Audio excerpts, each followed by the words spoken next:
We are in a race. The race is against time. We have to build cities.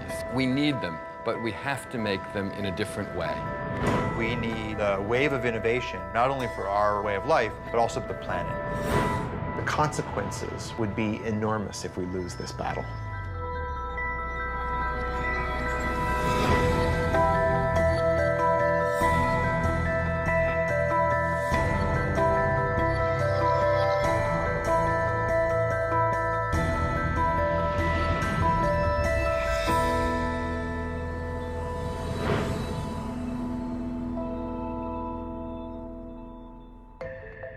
I'm Thomas Getz, executive editor at Wired magazine.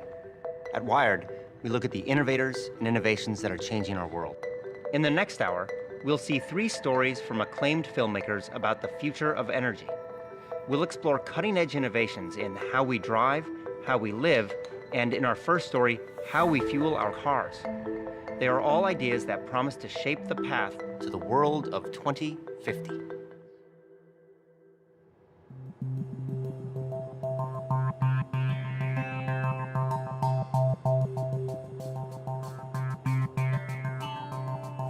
The world has right now close to 1 billion cars, and we might double the number of cars on the planet by 2050. So if we double the number of vehicles, we really increase the amount of fuel they consume, and that's going to have a big footprint in terms of our demand for resources to move all those vehicles around. We're pulling up carbon that's been stored underground and burning it in our automobiles and putting all that carbon dioxide into the atmosphere. If we don't reduce that, we could have changes in the climate that we could never recover from. There's a number of forecasts for what type of transportation economy we could move into. One vision is that we will use more and more liquid fuels. Another one is we'll use more and more electricity. And right now, more of the industrial activity is focused around liquid biofuels. The thing about a fuel is it's really unparalleled on a weight basis how much energy is in a gallon of fuel. And even if batteries develop as some of the advocates hope they develop, we're not going to see batteries running large trucks, and we're certainly not going to see an electrified air fleet. We're going to need transportation fuels for those that will directly replace the petroleum-based fuels that we're using today. This has kicked off people looking at a whole range of other alternatives to petroleum in your tank.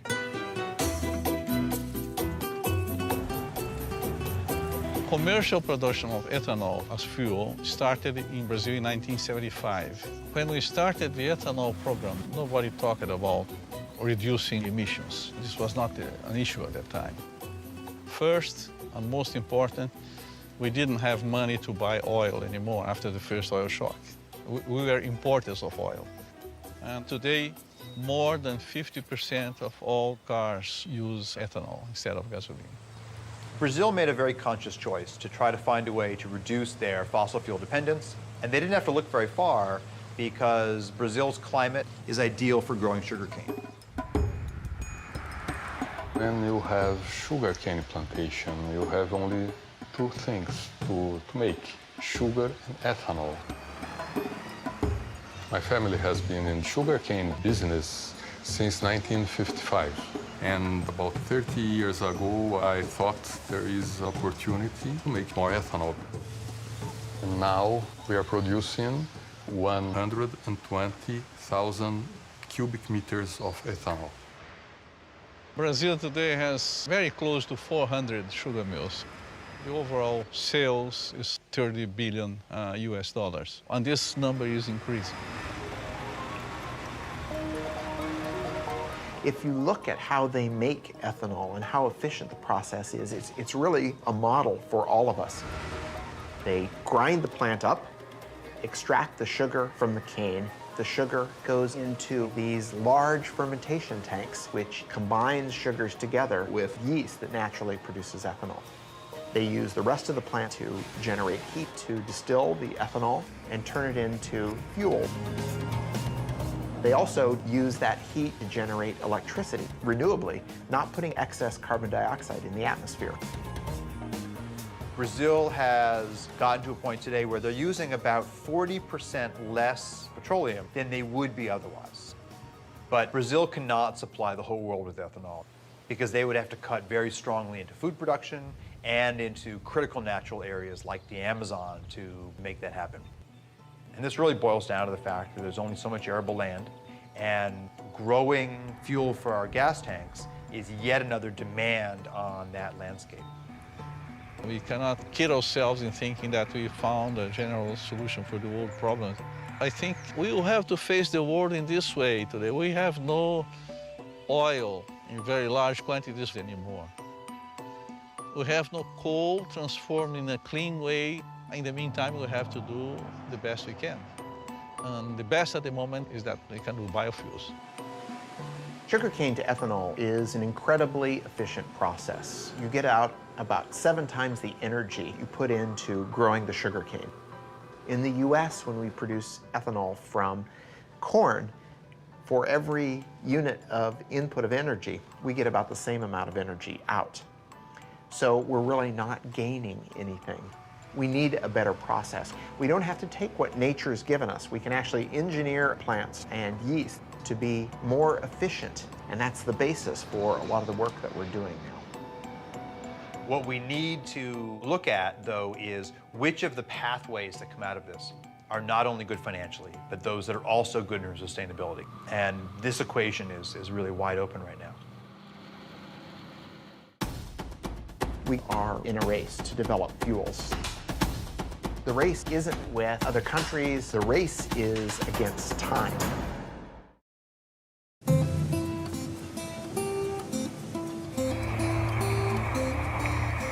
To meet the immediate and future demands, we made the energy solution spring from the ground.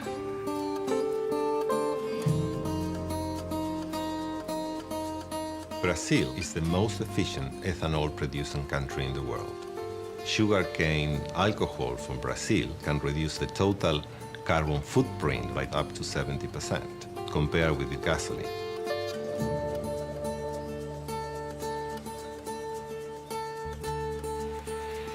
The biggest challenge for fuel providers and car manufacturers is to reduce CO2 emissions over the next 20 years. Demand for mobility will continue to grow. We believe that biofuels are very important because they help in an immediate way. All forms of fuel are going to be needed. Hydrocarbons, natural gas, biofuels, all of them are going to be part of the energy mix for the future of transportation.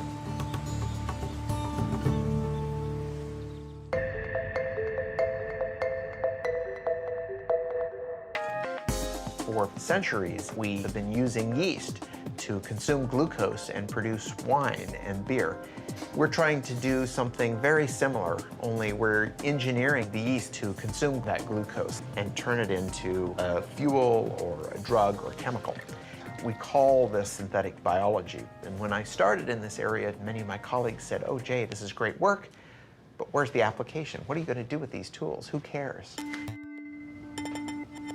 Malaria is an enormous problem. In any one year, 1 million or so people die of the disease, and most of them are children under the age of 5. So we thought this was a great opportunity to engineer yeast to produce an anti-malarial drug called artemisinin.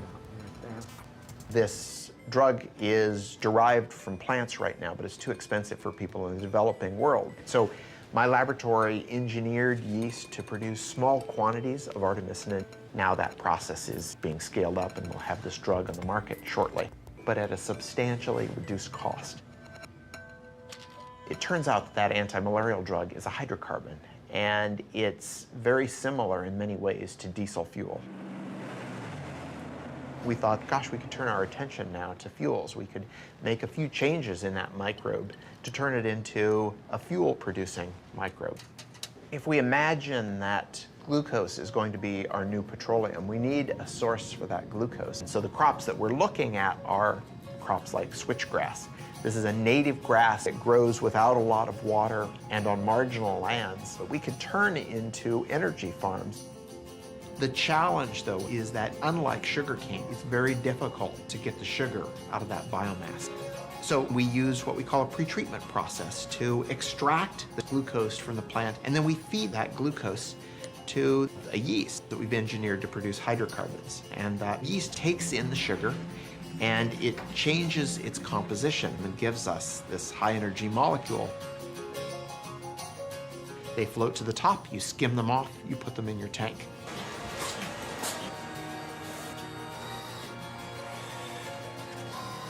But it takes a lot of work to get from that small test tube all the way up into the million-gallon tank. So we have to give it time, but I think that some of the discoveries that are happening might be applied by the end of the decade.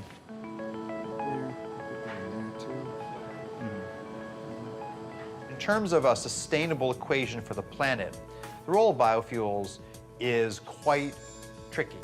There are a variety of crops that do not compete directly with food, and finding ways to utilize those types of crops first, that's very attractive. So solving the science is part of the story, but then evaluating all of these new fuels in terms of the land use impacts that they could have, that is an even harder story than doing the good science.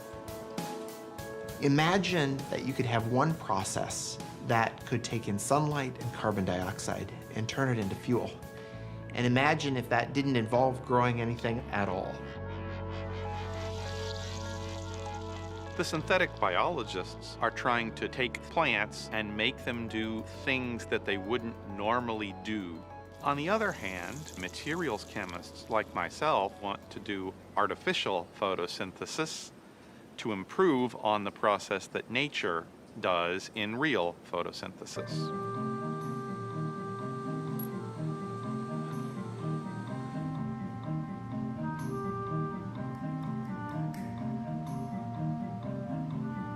We should follow the blueprint of plants converting sunlight into fuel, but take the approach that it could be much simpler.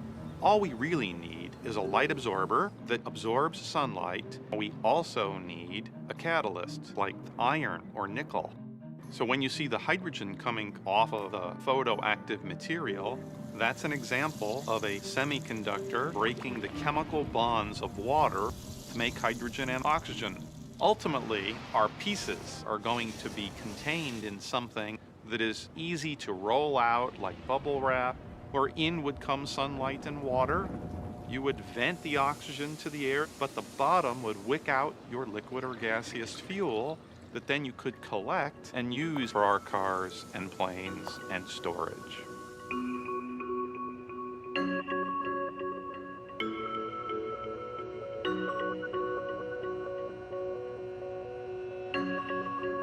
Our goal is within 2 years to have the first artificial photosynthesis solar fuels generator that we can hold in our hands, and then get to scale beyond that time. We're certainly not good at predicting the future, but to me, electric vehicles look like a sustainable option. We've heard proposals about things as far-fetched as nuclear-powered planes, and even some proposals to move freight around with lighter-than-air vehicles.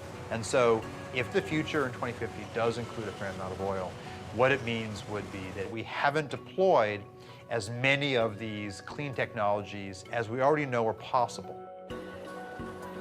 If you think about how long it's taken for us to build up the petroleum industry, we can't hope to reverse that overnight. It's a huge change in our infrastructure. Yes, we should have been working on it 30 years ago.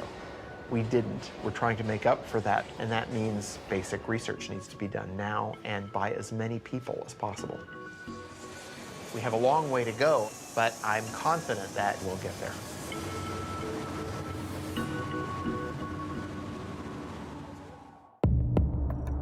In the future, 3D maps are going to help people get places more efficiently.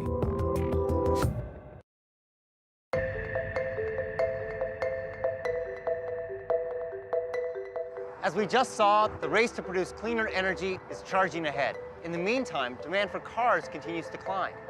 By 2050, it's predicted there'll be 2 billion cars on the planet, and fuel consumption will have tripled. To keep pace, we'll have to radically change the way we drive. Here's our next story, Driven by Design.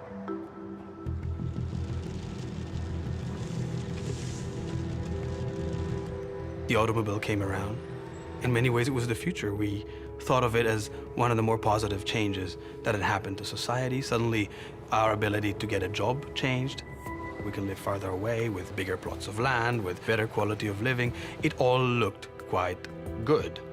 But there are limitations to swearing by the car. If it gets congested, your quality of life drops immediately. To spend so long in the car, it's very inefficient use of fuel consumption. Things start making sense all of a sudden.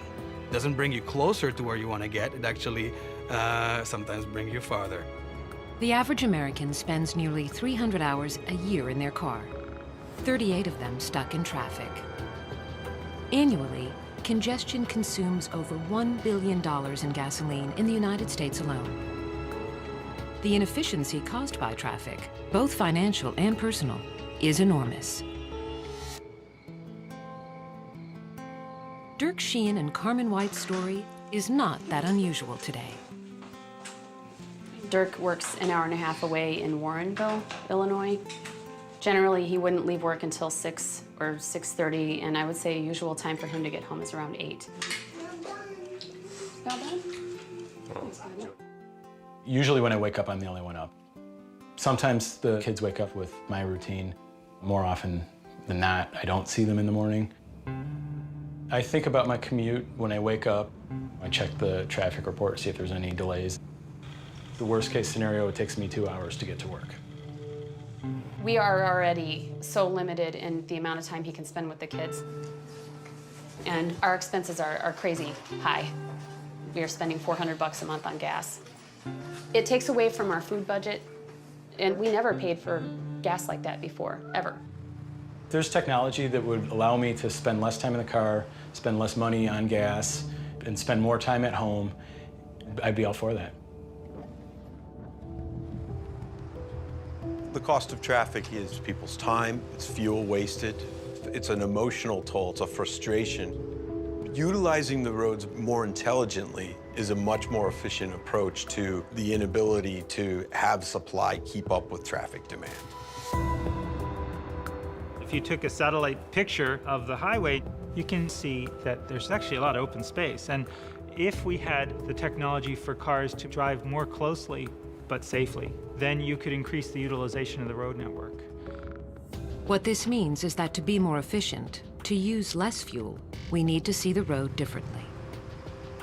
We need cars that can navigate through the urban landscape in a radically different way.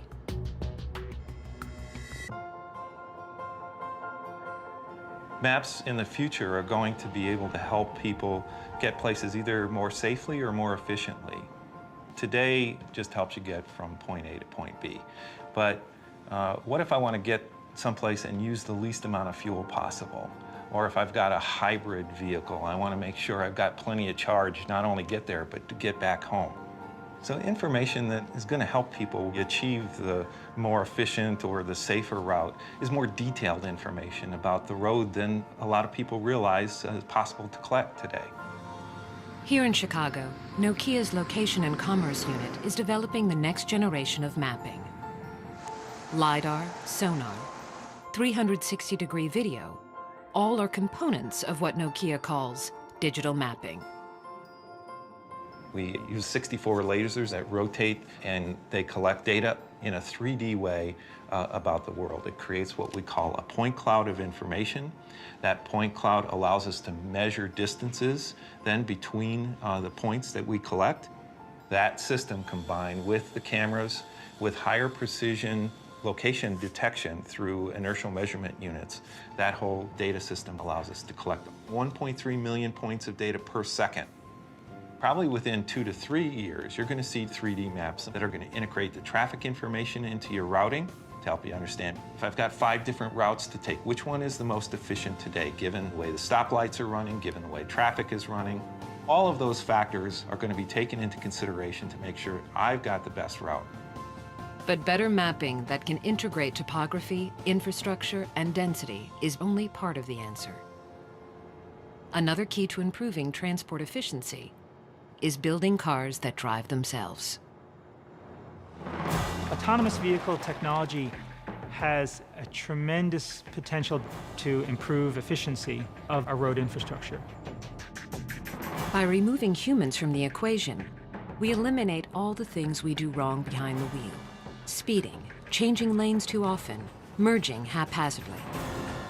And by marrying autonomous vehicles with sophisticated 3D maps, we can make driving safer and more energy efficient.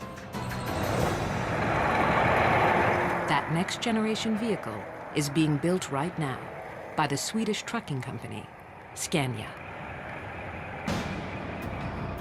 The solution, as you see it, is that the vehicles can utilize intelligent maps, three-dimensional maps with traffic information.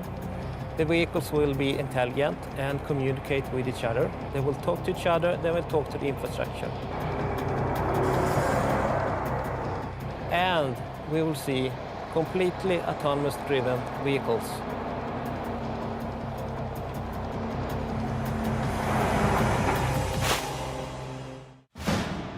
The goal was to have multiple robots and see if they could go 60 miles fully autonomously.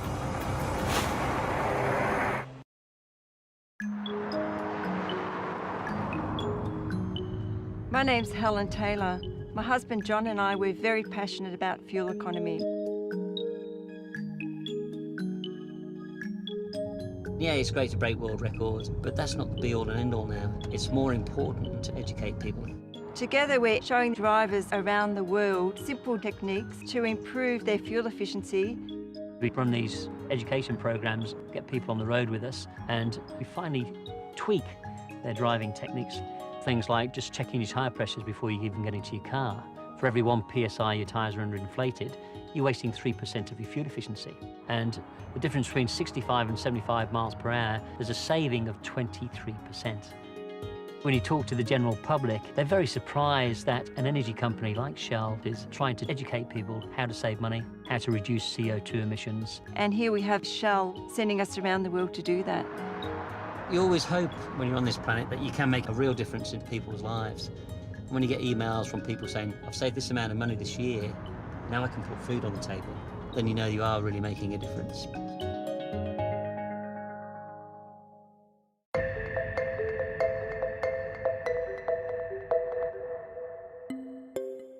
By displaying traffic density in the urban infrastructure in a revolutionary way, 3D digital maps will help create a more fuel-efficient future. But these technologies are limited by the drivers who sit behind the wheel. Some believe that for cars and trucks to be truly energy efficient, they will need to drive themselves. The technology is coming into play through sensors and capabilities for cars to drive autonomously. In 2007, the United States Department of Defense held a competition to see if a completely autonomous self-driving vehicle was possible. DARPA stands for the Defense Advanced Research Projects Agency. They held a competition to develop self-driving robots that could drive themselves in traffic. The goal was to have multiple robots, turn them loose on a course, and see if they could go 60 miles in 6 hours fully autonomously. Driving may be one of the most complex things we do every day. Drivers make dozens of decisions at any given moment. One study found that drivers were exposed to over 1,300 items of information per minute. We make so many decisions when we're driving without even thinking about it. So in creating our vehicle, a great component of the enterprise was developing software to handle lots of sensors, feeding lots of data, and generating a bunch of potential paths that the vehicle might follow. And even though the robot doesn't have the ability to predict the future, by using this fast random path generation, the robot could anticipate a potential accident and choose a path to avoid it, because it's always thinking about what things could the car do next. No one expects millions of cars driving themselves anytime soon. But there is a place where self-navigating technologies are being optimized to create the vehicle of the future. We are on the Scania test track outside Stockholm, where we have basically, it looks like a highway, but it's a separate test track where we conduct our own experiments. Scania, the Swedish trucking company, has recently begun testing its next generation of long-haul truck. Utilizing radar, sonar, and intelligent mapping, they've been able to drastically reduce fuel consumption. We have this example with platooning, where we make use of the reduction in air resistance or air drag that you get from driving close to each other with heavy-duty vehicles. And in order to control this, you need to know where the other vehicles are, where their position, their velocity, their actions in the near future. And to be very close to the vehicle ahead of you requires that you have very accurate control. If you look at robotics broadly, there's a wonderful set of research on people looking at schooling of fish and trying to develop the ability for robots to work together like that. So there are wonderful examples from nature of how cooperation can lead to more efficient resource utilization. You can see it when people are competing in Tour de France. They platoon to reduce air drag. They are not bicycling behind each other that close because it's fun. Or because they are racing. It is because they are reducing air drag, sitting behind the man who is leading. A truck traveling 55 miles per hour expends half its energy just to move the air around it.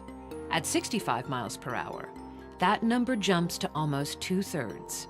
Even if platooning can reduce the energy used by 10%, the savings would be substantial. If a vehicle in front of another vehicle wants to brake, it immediately sends out the brake message to the other vehicles. So they actually brake at the same time. The way we do this is we have an automated system. So now, for instance, if I take my feet off the acceleration pedal and turn the system on, the velocity is automatically governed by getting information from the vehicle ahead through its wireless system. We want these vehicles to maintain a short relative distance. So through this system, we can reduce the fuel consumption by utilizing the air drag reduction by 10%. And 10% would mean you will be able to save approximately 8,000 euros per single heavy-duty vehicle per year.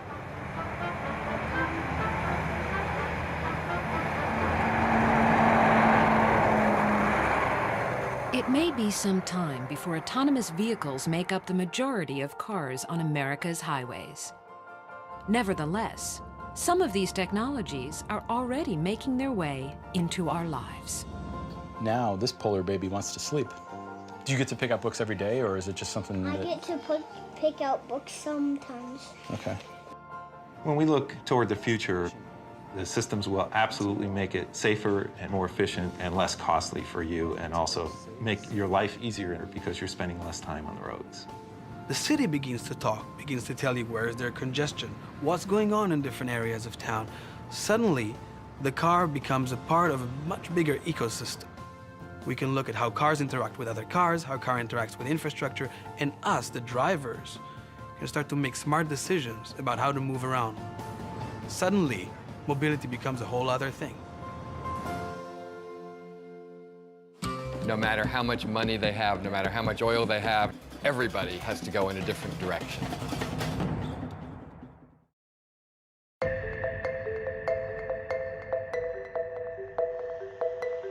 We've seen that changing the way we drive can improve transportation efficiencies. But what if we change the way we build and live in our cities? That's the subject of our next story, Searching for Utopia. We'll travel to the United Arab Emirates and discover a city rising out of the desert. Let's take a look. From the beginning, we've dreamed of utopia. A place where we could live in harmony with each other and in balance with nature. Many have imagined it, tried to design it, but the dream always slipped away.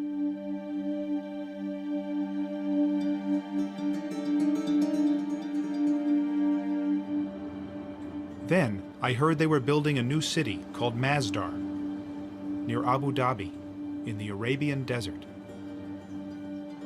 It sounded like an unlikely place for utopia, and I wanted to see it.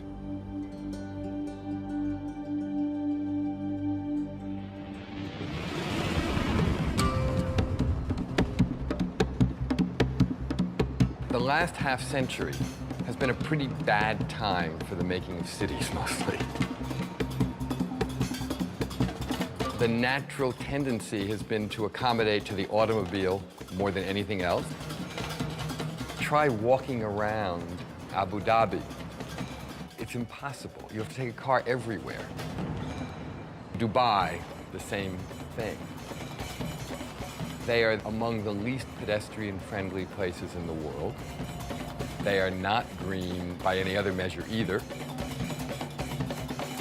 And these are not easy things to fix.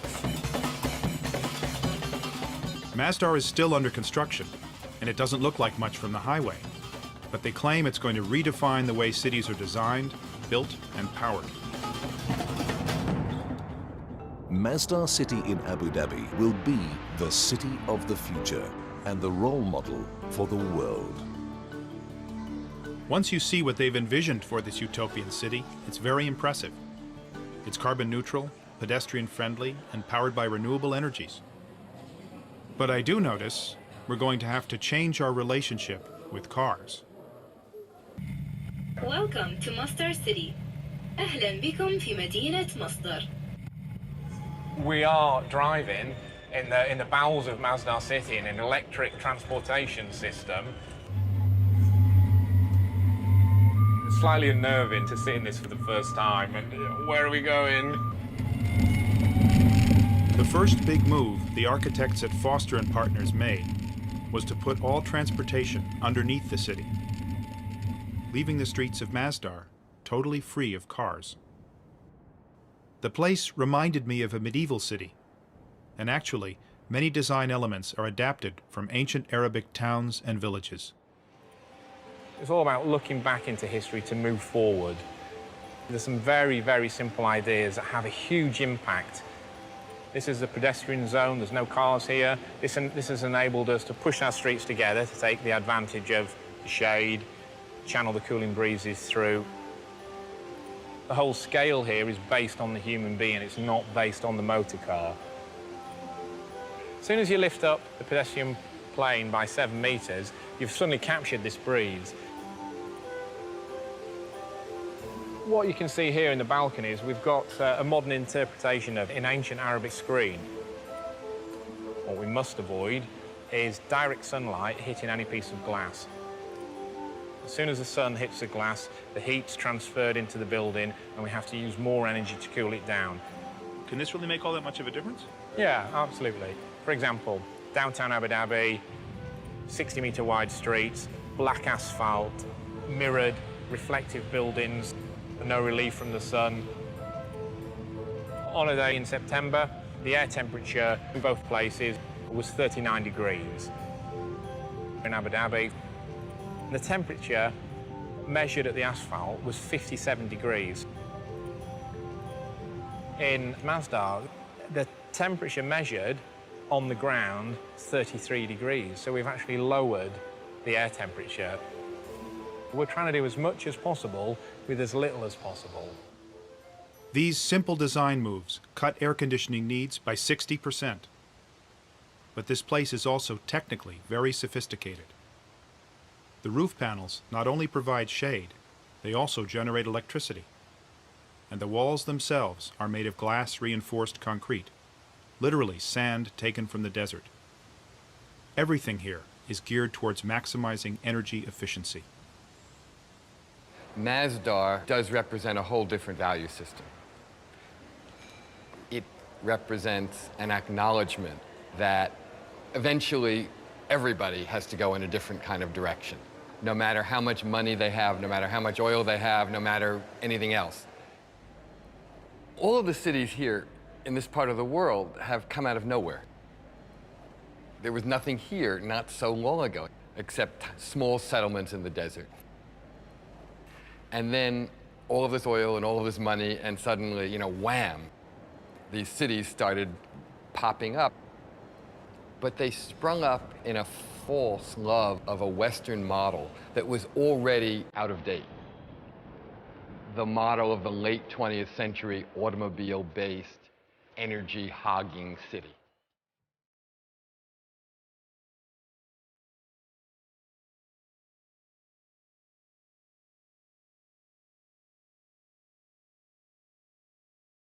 For most of the world, energy is very expensive. But the United Arab Emirates is sitting on 10% of the world's oil. And energy is cheap. So cheap, you can run a ski slope in a shopping mall and build the world's tallest skyscraper. But even here, cheap energy won't last forever, and the people behind Masdar are determined to find alternatives.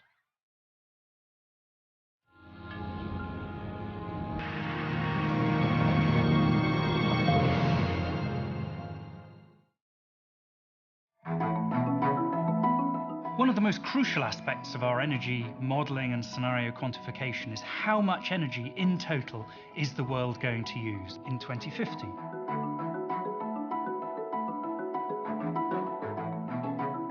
The scenarios team is a bunch of people with rich imagination, I would say. We have political scientists, economists, geopolitical experts. Really, we try to simplify the complexity all around us. We in the scenarios team are currently putting a lot of attention into cities and city development.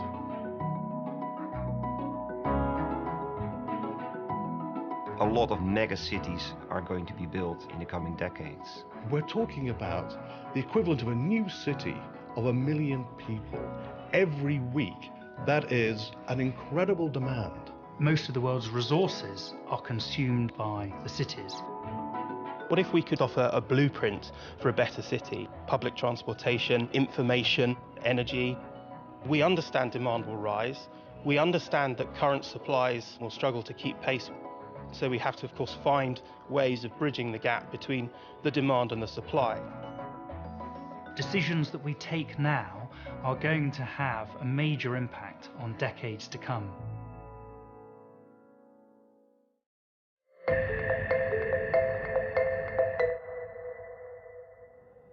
There's enough oil under these sands to last 150 years. But fundamental to the Masdar ideal is getting energy from renewable sources, from geothermal and wind, and most of all, from a source they have in abundance in the desert, the sun.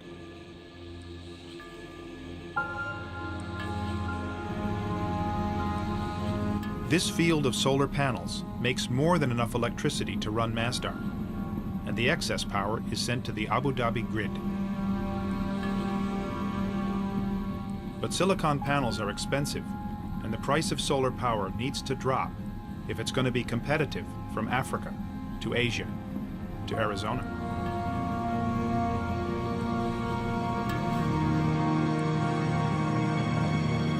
In the future, Masdar hopes to get energy from this prototype called the solar beam down. Using highly reflective mirrors, the solar beam down may generate power more cheaply and ecologically than silicon panels.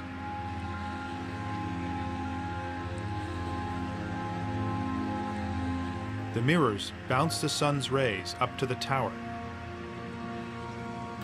and then down to a point. Reaching a temperature of 600 degrees, steam can be generated to run turbines to make electricity.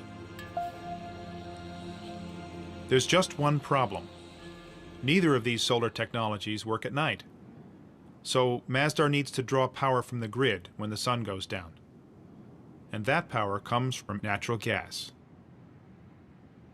The reality is, it's just not yet possible to power Masdar entirely without fossil fuels.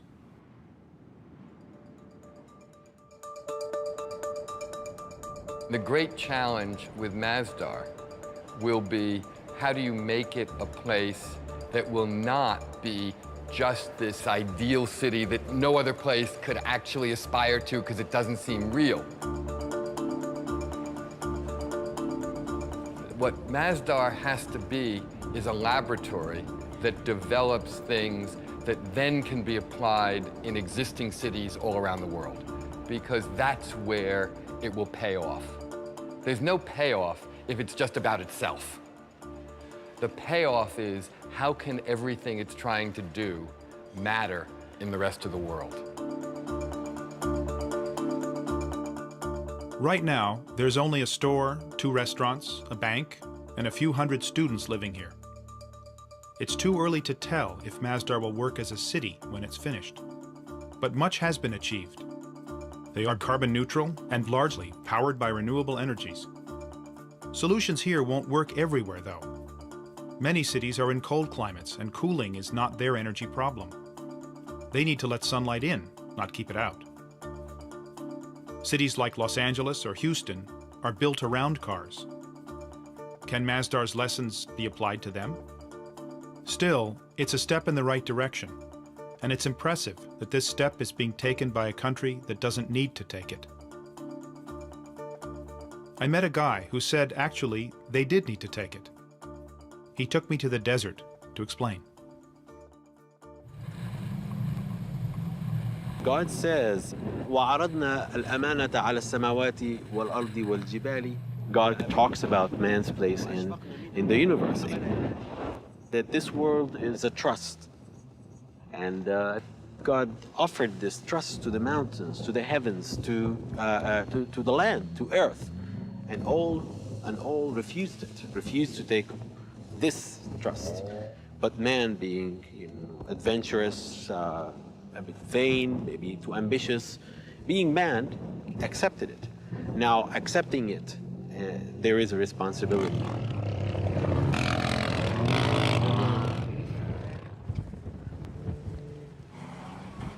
Taking responsibility isn't always easy.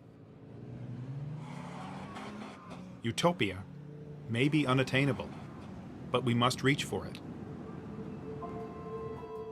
And Masdar does give us a clue to what cities will be like in the future. They may not look quite like Masdar, but they will be shaped by the same concerns, by energy, where it comes from, and how it's used.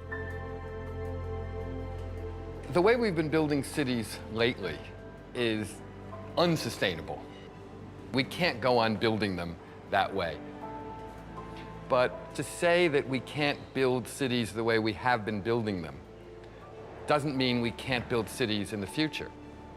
In fact, we have to build cities. Cities are the essential statement of human civilization. So we will continue to make them. But we have to make them in a different way.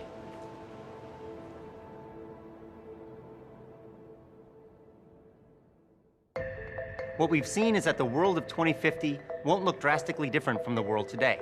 But the challenges of a growing population and increased energy use demand real solutions. It's innovations like those we've just seen that will be critical in charting our path to the world of 2050.